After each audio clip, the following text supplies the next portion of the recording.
नमस्कार, आप देख रहे हैं हरियाणा न्यूज और आपके साथ मैं अनु चौधरी और हमारे खास बुलेटिन में आपका स्वागत है। तो गर्मी का कहर लगातार बढ़ता जा रहा है। ऐसे में कई राज्यों में हो रहे बिजली कटौती आग में घी डालने का काम कर रही है। दिन रात लग रहे बिजली के लंबे कट लोगों के सब्र का इम्तिहान ले रहे हैं।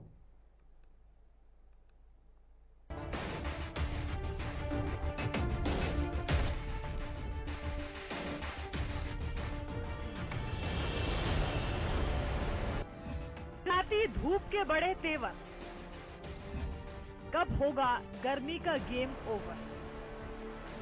घंटों के पावर कट से बिगड़े काम, बिजली का कब होगा इंतजाम। गर्मी के मौसम के लिए लोगों की खास तैयारी रहती है। हल्के रंग के कपड़े और खाने पीने में ठंडी चीजों का इस्तेमाल करने के साथ साथ ऐसी तमाम चीजें करना जिससे गर्मी से राहत मिल सके। लेकिन इस बार मौसम का मिजाज ऐसा है कि लोगों की तैयारी काम नहीं आ रही। दिल्ली एनसीआर समेत हरियाणा, पंजाब और राजस्थान समेत कई राज्यों में मौसम विभाग ने लू को लेकर अलर्ट जारी किया है। हरियाणा में मौसम का हाल देखें तो हरियाणा में गर्मी ने तोड़ा 81 साल का रिकॉर्ड। साल 1941 में पड़ी थी इतनी भीषण गर्मी। ज्यादातर जिलों में तापमान 40 से 46 डिग्री। 2 से 5 मई के बीच बदलेगा मौसम का मिजाज। तापमान में आएगी गिरावट, हीट वेव होगी कम। बढ़ती गर्मी ने लोगों के लिए बिजली संकट को बढ़ा दिया है। बिहार, झारखंड और हरियाणा, पंजाब समेत कई राज्यों में बिजली कटौती के चलते 6 से 8 घंटे की बिजली कटौती हो रही है। हरियाणा में बिजली कटौती की समस्या को समझे तो प्रदेश में बिजली की मांग 8900 मेगावाट, विभाग की तरफ से 7400 मेगावाट की आपूर्ति। मांग और आपूर्ति के बीच 1400 मेगावाट का अंतर। रोजाना 15 लाख यूनिट का लगाया जा रहा कट। शहरों में 6 घंटे के लिए हो रही बिजली कटौती। ग्रामीण क्षेत्रों में 4 घंटे हो रही बिजली कटौती। औद्योगिक क्षेत्रों में 8 घंटे का लग रहा पावर कट। हरियाणा को बिजली संकट से निजात दिलाने के लिए मुख्यमंत्री मनोहर लाल दिल्ली पहुंचकर केंद्रीय विद्युत नव एवं नवीनीकरण। लेकिन उसमें एक कठिनाई हमारी अडानी के साथ जो हमारा कॉन्ट्रैक्ट बहुत पुराना चला आ रहा है, वो कठिनाई एक आ गई थी। पीछे कई बार कंट्रोवर्सीज हो जाती है, तो वो पावर हमारी बंद हुई थी। अब उनसे बातचीत हो गई है 1 तारीख से, परसों से, और वो 500 मेगावाट की बिजली वो रिस्टोर करेंगे। आने वाले 10 दिन के बाद और एक 500 मेगावाट वो रिस्टोर करेंगे। तो मुझे लगता है 15 मई से पहले ये सारी चीज ठीक हो जाएगी। इससे पहले भी सरकार ने जल्द ही बिजली संकट से राहत मिलने का आश्वासन दिया था, लेकिन बीते दिनों के साथ लोगों की स्थिति बदहाल हो रही है। घंटों का पावर कट बर्दाश्त कर पाना बच्चों, बुजुर्गों और इलाज करवा रहे मरीजों के लिए मुश्किल हो गया है। सरकार से जल्द राहत की उम्मीद की जा रही है। Bureau report, Haryana news.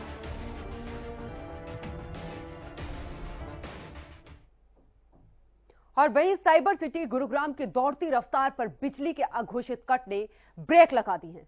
वैसे तो फैक्ट्रियों के लिए 8 घंटे के कट और ग्रामीण और शहरी इलाकों में 6.5 घंटे के कट का समय तय किया गया है, लेकिन हकीकत में इससे कहीं ज्यादा घंटों के कट लग रहे हैं। एक तरफ गुरुग्राम जैसे शहर में बिजली की किल्लत के बाद इंडस्ट्रियल सेक्टर को कई लाखों रुपए का एक्स्ट्रा खर्चा उठाना पड़ रहा है, तो वहीं यमुनानगर और गोहाना जैसे जिलों में गर्मी के 3rd डिग्री टॉर्चर के साथ साथ बिजली के अघोषित कट ने लोगों के पसीने छुड़ा रखे हैं। गोहाना वासियों का आरोप है कि 3-4 घंटे बिजली आने की वजह से खेतों में पानी लगाने की समस्या खड़ी हो रही है। तो ये 3 तस्वीरें आप देख सकते हैं कि किस तरीके से गुरुग्राम की तस्वीर है, गोहाना की तस्वीर है और यमुनानगर की। लोग विरोध कर रहे हैं। आज बिजली की भारी किल्लत है, त्राही त्राही मची है हर तरफ। ना शहर में बिजली है, ना गांव में बिजली है, ना खेत में बिजली है। फसलें सूख चुकी हैं, धंधे चौपट हो चुके हैं दुकानदारों के, बिजनेसमैन के। न शहर में बिजली, न गांव में बिजली। दुखी होकर आज हमारे को यहाँ पर एससी दफ्तर पर आना पड़ा, धरना देना पड़ा, दरवाजे बंद कर बैठना पड़ा। सरकार ने औद्योगिक क्षेत्र पे जो बिजली पावर कट का शेड्यूल बना है बिल्कुल गलत है। इससे उद्योग पूरी तरह प्रभावित हो जाएंगे। 8-8, 10 घंटे लेबरों को लेकर हम कहाँ जाए? जो प्रोडक्शन है वो भी नहीं दे पाएंगे, ऊपर से लेबर का वो लेबर खाली बैठी रहेगी। लेबर की दिहाड़ी मजदूरी कहाँ से निकलेगी? सरकार ये बिल्कुल गलत कर रही है। और जो सरकार 24 घंटे का बिजली का दावा करे बिल्कुल खोखला साबित हो रहा है। बिजली की जो लोगों की समस्याएं हैं, मेन समस्या उसका कारण है कि जो शेड्यूल कट आ रही है ना ऊपर से, वो है मेन कारण। उसके कारण पब्लिक परेशान होकर इकट्ठे हो रहे हैं बार बार पावर हाउस में या ऑफिस में।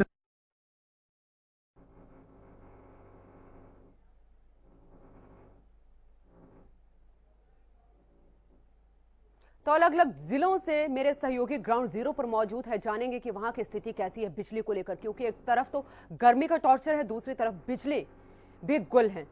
आपको बता दें कि मेरे साथ सिरसा से अमित तिवारी जुड़ चुके हैं, वहीं रतिया से अशोक ग्रोवर जुड़ चुके हैं और करनाल से लक्ष्य वर्मा जुड़ चुके हैं। सबसे पहले अमित, मैं आपके पास आऊंगी, सिरसा का क्या हाल है, क्योंकि प्रदेश के कई ऐसे जिले हैं जहां पर ब्लैकआउट की स्थिति रही है पिछली रात।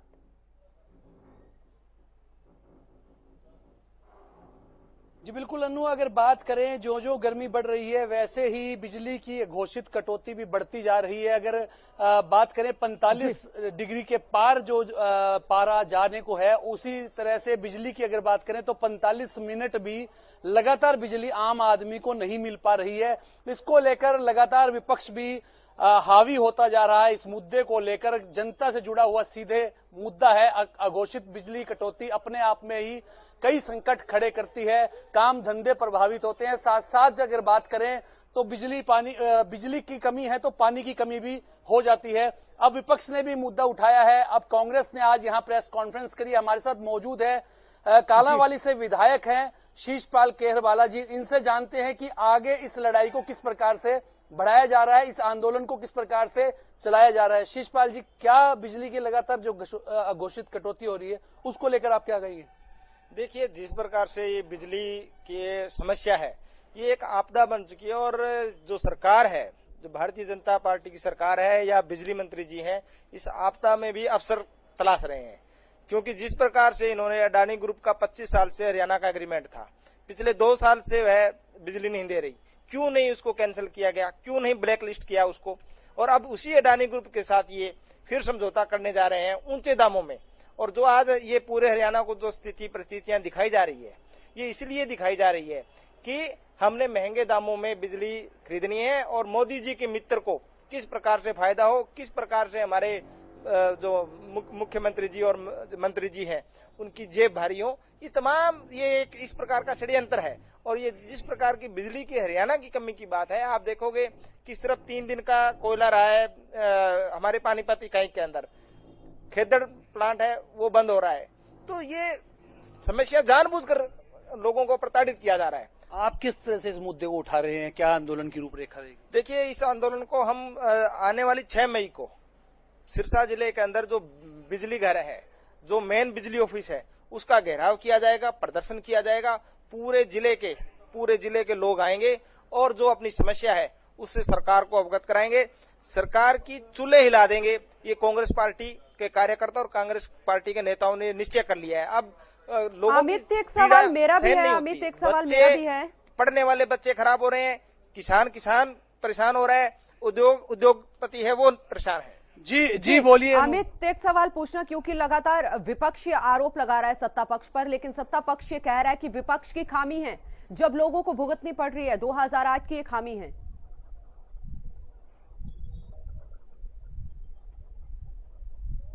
जी एक बार सवाल अन्नू रिपीट कर दीजिए आपका। मेरा कहना ये सवाल यही है कि विपक्ष लगातार सत्ता पक्ष पर आरोप लगा रहा है कि ये सत्ता पक्ष की खामियां हैं, लोगों को बिजली नहीं मुहैया करवाई जा रही है, लेकिन सत्ता पक्ष का कहना है कि विपक्ष की खामियां जब कांग्रेस की सरकार सत्ता में थी उस समय की खामी है, 2008 की खामी है जब अडानी ग्रुप के साथ कॉन्ट्रैक्ट हुआ था।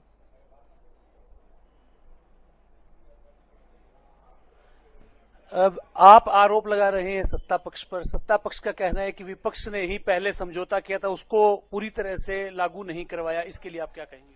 देखिए, 7 साल का अंतराल हो चुका है इस सरकार को चलते हुए। उनको आज ये बातें दिखाई दे रही है। आप ये देखिए कि 2014 से लेकर जो 2005 के कार्यकाल, जो पीछे कांग्रेस का कार्यकाल रहा, कितने हमने बिजली प्लांट लगाए हैं। और आप 2014 के बाद का देख लीजिए, एक भी प्लांट लगा हो तो जो प्लांट लगे हैं उनको सुरक्षित नहीं कर पाए। अब जो भी नहीं होता भारतीय जनता पार्टी से या सरकार से, इनके मंत्री है वो फेल हो जाते हैं, तो एक ही बात कहते हैं कि 70 साल में क्या किया। ये 70 साल का जो वहम है, ये जो नारा है, अब इसको बंद कीजिए। पिछले 7-8 साल का कार्यकाल बहुत होता है, और जो अपनी नाकामियां हैं उसको छुपाने के लिए हमेशा कांग्रेस का चेहरा आगे ना करें, अपनी नाकामियों को माने और उसमें सुधार करने की कोशिश करें, तभी समस्या का हल होता है। बिजली मंत्री सिरसा के हैं, सर्वाधिक संकट भी सिरसा ही झेल रहा है, आप क्या कहेंगे? देखिए, बिजली मंत्री सिरसा से जरूर हैं, पर उनका ध्यान ना बिजली में है ना सिरसा में है। इसलिए आज जिस प्रकार की जो संकट सिरसा के अंदर है, ये इसी कारण है। उनका ध्यान कहीं और है। वो जब भी उनके कोई बयान आता है तो उनका हमेशा ध्यान कांग्रेस पार्टी की तरफ रहता है। कांग्रेस में कौन अध्यक्ष है, कौन नहीं है, कौन हट गया, कौन बन गया, कौन आएगा, क्या किसकी स्थिति है, इसी पे वो चर्चा करते हैं। इस पर कभी समस्या पे चर्चा नहीं करते कि मैंने बिजली कैसे देनी है लोगों को। तमाम मुद्दे और तमाम मामले हैं और तमाम आरोप प्रत्यारोप हैं अनु, लेकिन इस बीच जो सबसे बड़ा संकट है वो आम जनता झेल रही है। झेलना पड़ रहा है। व्यवसाय पहले से ही मंदे की चपेट में है, उस पर बिजली नहीं होने से भी संकट बड़ा है। जी चलिए अमित, आप बने रहे हमारे साथ। मैं अशोक आपके पास आती हूँ। रतिया की क्या स्थिति है? क्या वहां पर भी लोग इस तरीके से परेशान हो रहे हैं? अनु, मैं आपको बता दूं कि रतिया में जो बिजली है जी, उसको लेकर काफी हाहाकार मची हुई है। 4 दिन पहले रात को ब्लैकआउट रहा, उसके अगले दिन 10 घंटे का कट रहा। कल भी सारा दिन बिजली गुल रही। देर रात में बिजली को लेकर लोग परेशान रहे। सुबह लोगों को पीने का पानी नहीं मिला। बिजली की कमी से जो वाटर सप्लाई है उस पर असर पड़ा है, जिसको लेकर आज लोगों ने वाटर सप्लाई को लेकर प्रदर्शन भी किया है। और मैं सबसे बड़ी बात आपको बता दूं कि जो छोटे उद्योग हैं, मिस्त्री काम करने वाले, उनका भी धंधा चौपट हो चुका है। खाली हाथ पर बैठे हुए हैं और मैं उनके साथ मौजूद हूँ, बातचीत करता हूँ। ये बताएं, क्या नाम क्या आपका? नाम ये बताएं, जो बिजली है उसको लेकर क्या क्या दिक्कत आ रही है आपको? बहुत ज्यादा दिक्कत आ रही है। तो काम करने से हम तो लाइट नहीं है, हम ऐसे खाली आते हैं, खाली पड़े जाते हैं काम करने। तो कैसे गुजारा कैसे चलता है आपका? गुजारा कैसे चल रहा है सर? क्या पास लाइट से बुरा हाल ही है। आप आइए आगे। क्या नाम क्या आपका? सुमित जी, ये बताएं, बिजली को लेकर जिस तरह काम काज आपका किस तरह चल रहा है? क्योंकि बिजली पे ही डिपेंड है आपका काम। काम तो ठप्पे जी, काम तो ऐसे ही होगा, बिजली के बिना तो काम कुछ होता ही नहीं। फिर कैसे चलता है काम? सुबह खाली आते हैं, शाम को खाली जाते हैं। तो ग्राहक फिर काम कैसे करवाते हैं? कैसे होगा? कुछ भी नहीं होगा। कोई जनरेटर वगैरह का इंतजाम है या तेल महंगा है? कितनी देर चलाएंगे जनरेटर? 100 रुपए डीजल है। आप बताओ भी, 100 रुपए डीजल के हिसाब से कस्टमर का खर्चा कैसे पूरा करेंगे? हाँ, आप बताएं, आप एक किसान है, बिजली को लेकर किस तरह की दिक्कत आ रही है आपको? बहुत ज्यादा परेशानी है। हाँ, खेतों में भी है, दुकानों में भी है, बहुत मुश्किल है। तो पीने के पानी की दिक्कत आती है? टाइम पर ड्यूटी नहीं आती, टाइम पर मिस्त्री काम नहीं होता, लाइट नहीं आती। हाँ अनु, आपने सुना कि लोगों का एक ही कहना है कि बिजली को लेकर त्राही मची हुई है, पीने का पानी तक नहीं होने मिल रहा। सारा दिन जो मिस्त्री का काम करने वाले हैं, सुबह आते हैं, शाम को खाली हाथ चले जाते हैं, क्योंकि बिजली के बिना उनका कोई भी कार्य नहीं होता।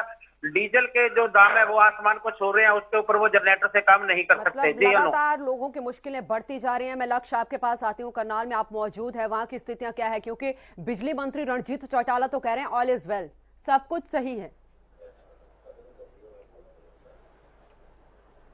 बिल्कुल अनु, अगर बात की जाए जिस तरीके से पूरे प्रदेश के अंदर बिजली का संकट गहराया हुआ है और उसी के चलते कहीं ना कहीं लोग अब इसको लेकर काफी नाराज दिखते हुए नजर भी आ रहे हैं। अगर बात की जाए बिजली की और बिजली से संबंधित इंडस्ट्रीज की, क्योंकि इस समय हम इंडस्ट्रीज एरिया में मौजूद है और इंडस्ट्रीज के जो पदाधिकारी हैं वो हमारे साथ मौजूद हैं, जो इंडस्ट्री के करनाल इंडस्ट्री के प्रेसिडेंट है, उनसे भी बात करेंगे क्या कुछ उसकी जो इंडस्ट्री इस पे है, क्या कुछ असर देखने को मिल रहा है। अब अगर बात की जाए बिजली संकट पर, कहीं ना कहीं विपक्ष भी अब तंज कसता हुआ नजर आ रहा है। सीधा पहले जुड़ लेते हैं, प्रेसिडेंट है जो करनाल इंडस्ट्री से। मनोज जी, क्या कुछ बताना चाहेंगे, आपकी इंडस्ट्री पे क्या कुछ असर आपको देखने को मिल रहा है?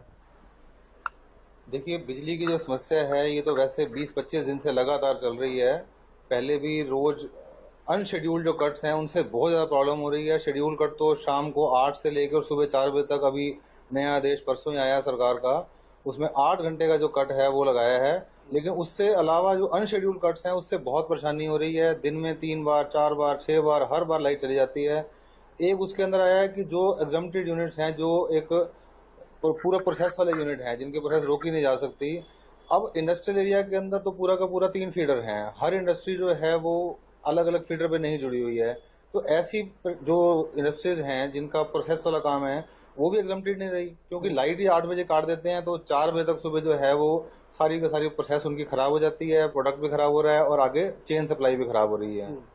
आप किस नजर से देख रहे हैं, कहीं ना कहीं जो इंडस्ट्रीज हैं 24 घंटे जो चलती हैं उन पर क्या कुछ असर देखने को मिलेगा?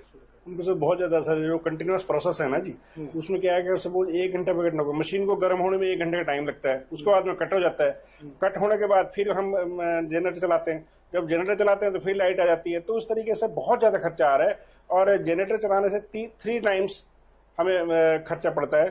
तो ना हम जनरेटर पे रह पाते हैं ना बिजली पे रह पाते हैं, इसलिए कंटिन्यूअस प्रोसेस, हमें कंटिन्यूअस सप्लाई चाहिए जो 24 सपोज मैं अगर मेडिसिन की बात करूं तो मेडिसिन की फैक्ट्री क्या है कि वो 24 आवर्स लाइट उनके लिए बहुत जरूरी है।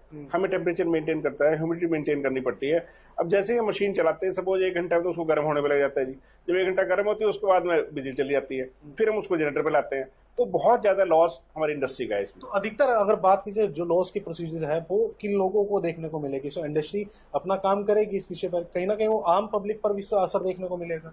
नहीं, आम पब्लिक में बहुत ज्यादा कट्स हैं। जो रेजिडेंशियल एरिया है उनमें भी इन्होंने शेड्यूल दे दिया है, उस शेड्यूल के अलावा अनशेड्यूल कट भी बहुत ज्यादा है। तो आम पब्लिक भी बहुत ज्यादा परेशान है। अरोड़ा जी, अगर बात करूं कि क्या कुछ इससे प्रभाव आने वाले समय में देखने को मिल सकता है, क्योंकि ये स्थिति अब काफी लंबे समय से देखने को मिल रही है। अगर बात की जाए गली चौक चौराहे पर बात करें, हर चौक चौराहे पर इसी विषय पर बात रहती है कि आखिर जो बिजली का संकट है वो कब तक रहेगा और क्या कुछ स्थिति आने वाले समय में रहने वाली है? देखिए, मैं क्योंकि इंडस्ट्री से जुड़ा हुआ आदमी हूँ तो इंडस्ट्री की बात करता हूँ। जैसे बहुत सारी इंडस्ट्री ऐसी है जिसका गवर्नमेंट को सप्लाई है, वहाँ वो गवर्नमेंट सप्लाई में दिक्कत आ रही है। इवन मेरी कल कहीं बात हो रही थी तो उन लोगों को गवर्नमेंट के जहाँ सप्लाई होनी है वो आगे डिपार्टमेंट ने बोल दिया कि अगर आप टाइम पे सप्लाई नहीं दोगे तो हम आपको ब्लैक लिस्ट कर देंगे। तो ऐसी सी समस्याएं कि बिजली ना होने से जनरेटर के ऊपर तो वायबिलिटी बची नहीं है। जैसे अभी भी शर्मा जी बता रहे थे कि 3 गुना जो है हमारे प्रोडक्ट जो है वो कॉस्टली हो जाते हैं, 3 गुना महंगी पड़ती है हमारे को डीजल के ऊपर चलाना। तो सप्लाई चेन प्रभावित हो रही है। इसके अलावा अब भी अगर ये टाइम ठीक नहीं हुआ तो प्रोडक्शन जितनी लॉस हो रहा है उसकी वजह से महंगाई और ज्यादा बढ़ेगी। पहले महंगाई की मार इतनी ज्यादा झेल रही है जनता, वो महंगाई और ज्यादा बढ़ जाएगी इसकी वजह से। तो ये सारी दिक्कतें अभी और जनता के ऊपर भी आने वाली है। इंडस्ट्री के साथ इंडस्ट्री तो आज नुकसान झेल ही रही है, लेकिन उसका नुकसान जो है वो जनता के ऊपर भी जल्द से जल्द आने वाला है। तो बिल्कुल ये इंडस्ट्रीज के जो पदाधिकारी थे वो हमारे साथ है, उनका साफ तौर पर कहना है कि आने वाले समय में इंडस्ट्री कहीं ना कहीं इससे प्रभावित हो सकती है। अगर बात की जाए टेम्परेचर की ही बात कर ले तो करनाल के अंदर अगर टेम्परेचर की है बात करें तो अभी तक जो मौसम का जो टेम्परेचर है वो अभी तक 45 डिग्री के करीब पहुंचा हुआ है, जिससे कहीं ना कहीं लोग इस चीज से भी प्रभावित है। दूसरी ओर बिजली टेम्परेचर जा सकता है, आज 40 डिग्री के आसपास टेम्परेचर जा सकता है। लक्ष्य आप बने रहे। मैं अशोक आपके पास आती हूं क्योंकि कल सीएम मनोहर लाल ने केंद्रीय बिजली मंत्री आर.के. सिंह से मुलाकात भी की। 1 घंटे का चिंतन मंथन भी किया गया, क्योंकि जिस तरीके से प्रदेश में बिजली संकट लगातार गहराता जा रहा है उसको लेकर क्या सॉल्यूशन निकल पाएगा, क्योंकि उससे पहले सीएम मनोहर लाल साफ कह चुके हैं कि 15 मई तक यही स्थिति रहेगी। तो ऐसे में जो लू चलेगी, ऐसे में जो बच्चों को परेशानी हो रही है, जो बीमारियां बढ़ रही हैं, उससे कैसे निजात मिलेगी? मुख्यमंत्री की दिल्ली में बैठक हुई थी, उसके बाद मुख्यमंत्री ने कहा था कि 15 तारीख को बिजली है जो रेगुलर सही हो जाएगी, मगर उसको लेकर अभी जो बिजली मंत्री है उनका भी कहना है कि 1-2 दिन में बिजली ठीक हो जाएगी। और लोगों को जो दिक्कतें झेलनी पड़ रही है, बिजली सारी रात नहीं आती और लोगों को मच्छर काटते हैं, बीमार भी हो चुके हैं लोग।